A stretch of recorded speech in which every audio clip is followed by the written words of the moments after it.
Marcus, where are we going today? Stop vlogging! Pupunta kami sa Feria. Mommy, stop vlogging! Daddy, kumukuha si Daddy ng perang panggamit mo sa Feria. Marcus, yakabastusan ito.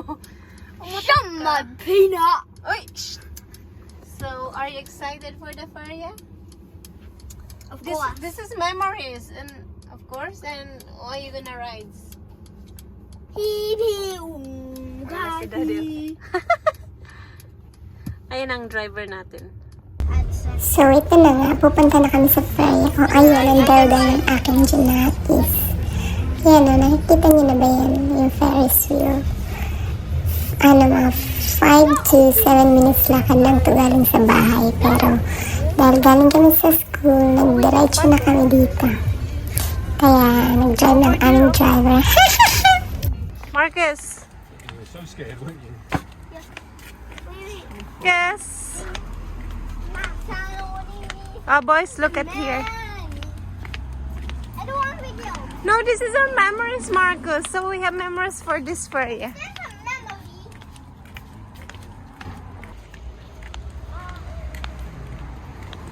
So, dito yung Feria. Malapit lang to sa bahay. Pwedeng lakarin. Mga 5 minutes walk. We're going inside now. Oh no, not this one. We're going inside now. To the Feria.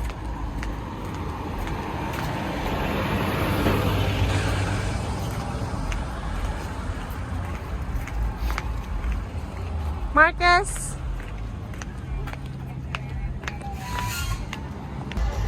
Patitos. Marcus, Halloween, huh? Yeah, it started at night, Marcus.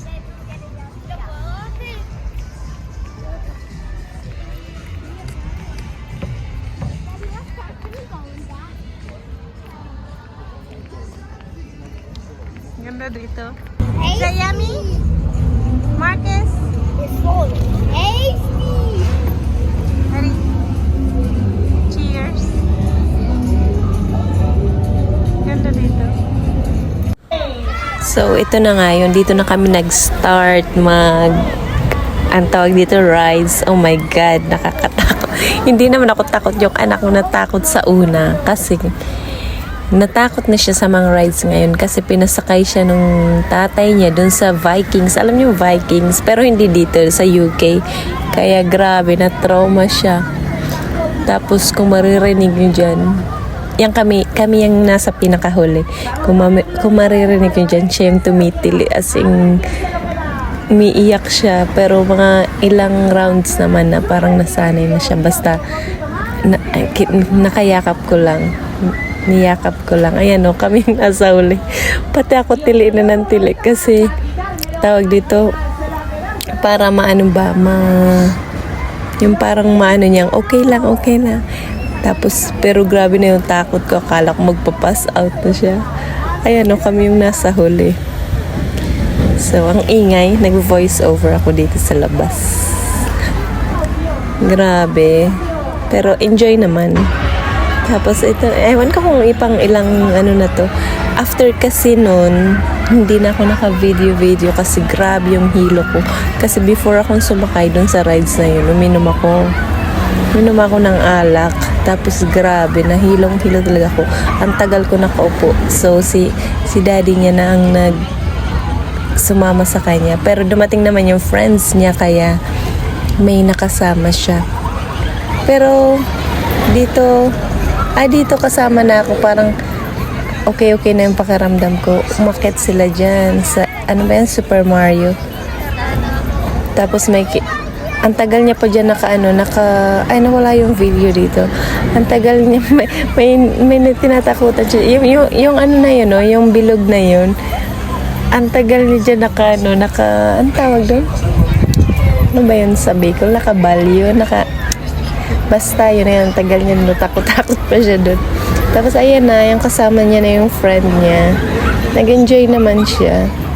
Sa Feria talaga, maganda kapag may kasama. May friend ka. Kasi parang boring kapag ikaw lang Kasi before dumating tong friend niya, pina-rides namin siya. Wala lang. Boring daw siya. Tapos, ito maganda to. Aakyat sila. Tapos, parang may mga challenges ba? Tapos, today maganda kasi 250 euro lang per rides. Bukas, tsaka sa mga susunod na araw, 350 na. Parang ano nila yan? Promotion. One day, 250. Ayan. Andyan na sila sa taas. Sa taas na sila niyan.